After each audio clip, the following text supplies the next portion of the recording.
એટલો ભારે વરસાદ વરસ્યો અત્યાર સુધીમાં કે ગુજરાતમાં કંઈ કેટલાય વિસ્તારો એવા છે જ્યાં આજે 6 દિવસ પછી પાણી નથી ઉતર્યા, પણ એના કરતાં પણ બેદહાલ ગુજરાતના પાડોશી રાજ્યોમાં અને બીજા કેટલાક રાજ્યોમાં છે। મધ્યપ્રદેશમાં તો હાલ એવા છે કે રસ્તાઓ ગાયબ થઈ ગયા છે। એની સાથે સાથે દક્ષિણના રાજ્યોમાં પણ ભયાનક તારાજી, ક્યાં કેવી તારાજી મેઘાએ બોલાવી છે, જાણી કૃષ્ણા પાસેથી। જી બિલકુલ પૂર ઉત્તર ભારત અને મધ્ય ભારતના આ રાજ્યો છે કે જ્યાં અત્યારે વરસાદે તબાહી મચાવી છે। સૌથી પહેલા આપણે વાત આપણા પાડોશી રાજ્યોથી કરીએ તો શરૂઆતમાં રાજસ્થાનમાં અત્યારે ખૂબ જ ભારે વરસાદ વરસી રહ્યો છે અને રણપ્રદેશ કહેવાતો આ રાજસ્થાન જેના અનેક જિલ્લાઓ એમાં ખાસ કરીને જયપુરમાં ભારે વરસાદે તબાહી મચાવી છે।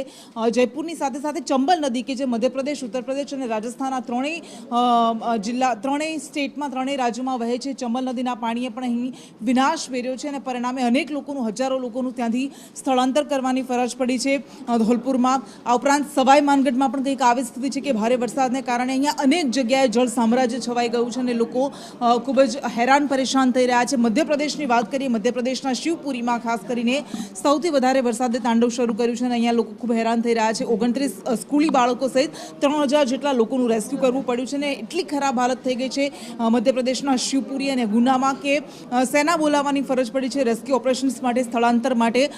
અન્ય રાજ્યોની આપણે વાત કરીએ તો રાજસ્થાન અને મધ્યપ્રદેશ સિવાય સિક્કિમમાં પણ ભારે વરસાદને કારણે નેશનલ હાઈવે પર પાણી ફરી વળ્યા છે અને ત્યાં પણ સેના બોલાવવાની ફરજ પડી છે। ખાસ કરીને સિક્કિમ અને પશ્ચિમ બંગાળને જોડતો જે નેશનલ હાઈવે છે બિસ્માર હાલતમાં થઈ ગયો છે અને રાજસ્થાનની હમણાં આપણે વાત કરી કે ત્યાં ભારે વરસાદને કારણે નદીઓમાં પૂર આવવાને કારણે આસપાસના ગામડાઓને 29 જેટલા ગામડાઓ એવા છે કે જેને અલર્ટ કરવામાં આવ્યા છે, સચેત કરવામાં આવ્યા છે। ઉત્તર પ્રદેશની વાત કરીએ, ઉત્તર પ્રદેશમાં પણ અલ્હાબાદમાં, પ્રયાગરાજમાં ભારે વરસાદને કારણે કંઈક આવી સ્થિતિ છે અને ગંગા અને યમુના બંને નદીનું જળસ્તર